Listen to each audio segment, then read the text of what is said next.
बंगाल 2026 में गायब वोटर बने सबसे बड़ा सवाल, 90 लाख नाम हटे, लोकतंत्र पर उठे गंभीर मुद्दे। एसआईआर और एल्गोरिथम पर सुप्रीम कोर्ट की चिंता, रविश कुमार और अखिलेश यादव ने कही बड़ी बात। आइए बताते हैं आपको पूरी खबर।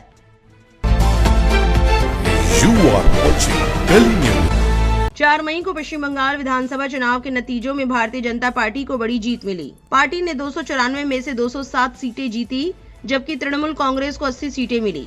राज्य में सरकार बनाने के लिए 148 सीटों की जरूरत होती है। अभी तक 293 सीटों के नतीजे आ चुके हैं, जबकि फलता सीट पर दोबारा मतदान 21 मई को होना है। लेकिन इन बड़े नतीजों के पीछे एक अहम बात छिपी हुई है, जो वोटर लिस्ट में बदलाव से जुड़ी है। चुनाव से पहले चुनाव आयोग ने कई महीनों तक एक खास रिवीजन प्रक्रिया चलाई, जिसमें 90 लाख से ज्यादा वोटरों के नाम हटा दिए गए। इनमें से 27 लाख लोगों को अंडर एडजुडिकेशन में डाल दिया गया, यानी किसी लॉजिकल गड़बड़ी के कारण उनका मामला जांच में रख दिया गया। ये गड़बड़ी एक ऐसे एल्गोरिथम से निकाली गई थी जिसके बारे में ज्यादा जानकारी नहीं दी गई। इन वोटरों ने अपने नाम वापस जुड़वाने के लिए कोर्ट द्वारा बनाए गए ट्रिब्यूनल में अपील की, लेकिन चुनाव ऐसे समय में कराए गए जब इन अपीलों में से 99% से ज्यादा अभी भी लंबित थी। इस मामले पर 13 अप्रैल को सुप्रीम कोर्ट ने भी ध्यान दिया। उस दिन chief justice of India Suryakant और जस्टिस जॉय माल्या बागची की बेंच ने उन वोटरों की याचिकाएं सुनी जिनके मामले अभी तक पेंडिंग थे। सुनवाई के दौरान जस्टिस बागची ने एक अहम चिंता जताई कि जिन वोटरों के नाम हटे उसका चुनाव नतीजों पर असर पड़ सकता है। उन्होंने कहा कि बंगाल में चुनाव आयोग ने बाकी राज्यों से अलग तरीका अपनाया और लॉजिकल डिस्क्रेपेंसी नाम की नई कैटेगरी जोड़ दी। जबकि बागची ने कहा, अगर 10% वोटर वोट नहीं कर पाते और जीत का अंतर 10% से ज्यादा है तो ठीक है, लेकिन अगर जीत का अंतर 2% हो और 15% वोटर वोट ही न कर पाए तो हमें इस पर सोचना पड़ेगा। हम अभी कोई राय नहीं दे रहे हैं, लेकिन इस पर ध्यान देना जरूरी है। जिन जागरूक वोटरों के नाम सही या गलत तरीके से लिस्ट में नहीं है, उनकी चिंता हमारे दिमाग में है। 293 सीटों के आंकड़ों को देखने पर पता चलता है कि चिंता 49 सीटों पर सच साबित हुई। इन सीटों पर जितने वोटर अंडर एडजुडिकेशन में थे, वो जीत के अंतर से ज्यादा थे। कुछ जगह तो फर्क बहुत बड़ा था, जैसे राजारहाट न्यू टाउन में बीजेपी सिर्फ 316 वोट से जीती, लेकिन वहां 24,132 वोटर अभी भी जांच में थे। वहीं शमशेरगंज में टीएमसी 7,587 वोट से जीती, जबकि 74,775 वोटर अभी भी अपने नाम जुड़वाने का इंतजार कर रहे थे। 49 सीटों में बीजेपी ने 26 सीटें जीती, टीएमसी को 21 सीटें मिली और कांग्रेस को 2 सीटें मिली। ऑल्ट न्यूज के मुताबिक नतीजों से एक और बड़ी बात सामने आती है। इन 49 में से 48 सीटें 2021 के चुनाव में टीएमसी के पास थी, सिर्फ एक सीट दार्जिलिंग बीजेपी के पास थी। लेकिन 2026 में बीजेपी ने दार्जिलिंग को बचाए रखा और टीएमसी की 25 सीटें जीत ली।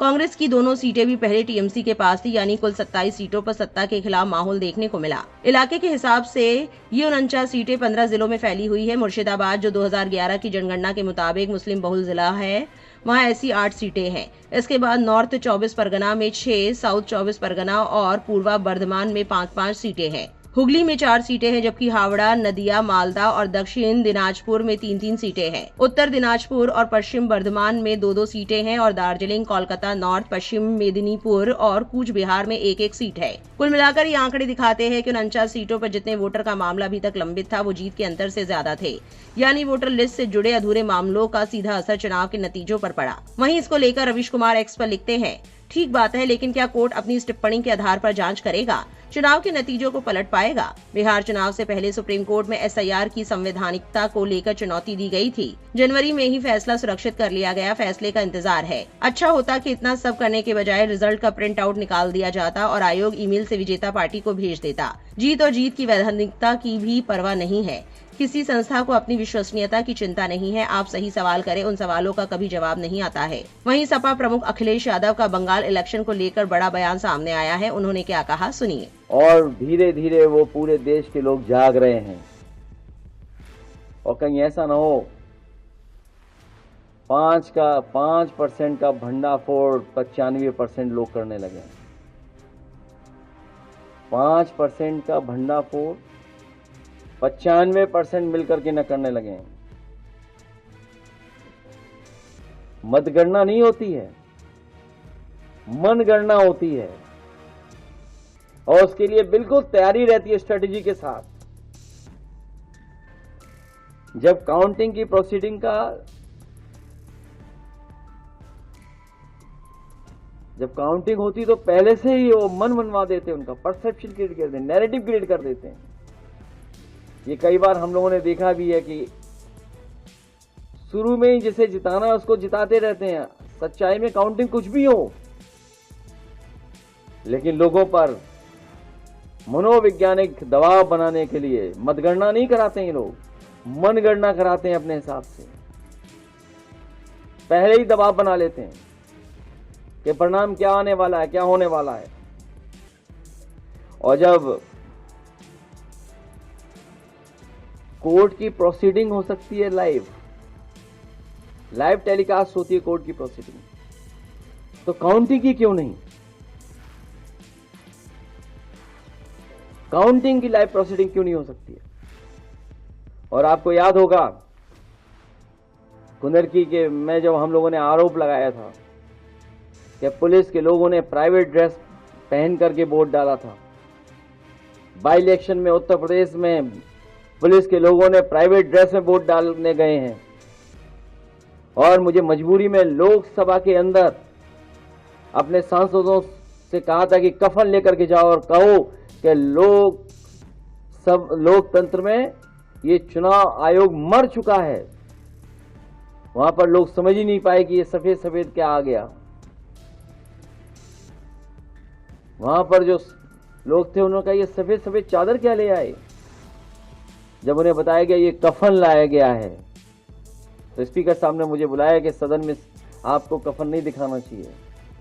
मैंने उनकी बात मानी और उसके बाद कफन नहीं दिखाया लोकसभा में, बल्कि हमारे सांसद पहले ही कफन दिखा चुके थे। वो सब लोग बेडशीट समझ रहे थे कि सफेद बेडशीट लेके आए हैं।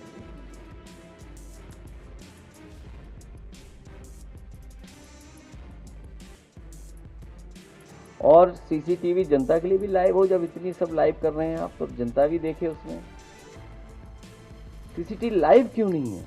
और सीसीटीवी से बहुत घबराते हैं लोग। और दूसरी तस्वीर मैंने आपको दिखाई थी, और तस्वीरों की बात नहीं कर रहा हूं मैं जो दिमाग में आ गई हो आपके। सेकंड वाली फिर लगाओ सीसीटीवी वाली तस्वीर। हमारी मांग है, ये जानकारी के साथ साथ मांग है हमारी कि सुप्रीम कोर्ट तत्काल संज्ञान ले और बंगाल की मतगणना की सीसीटीवी पूरे देश के सामने लाइव उपलब्ध कराई जाए।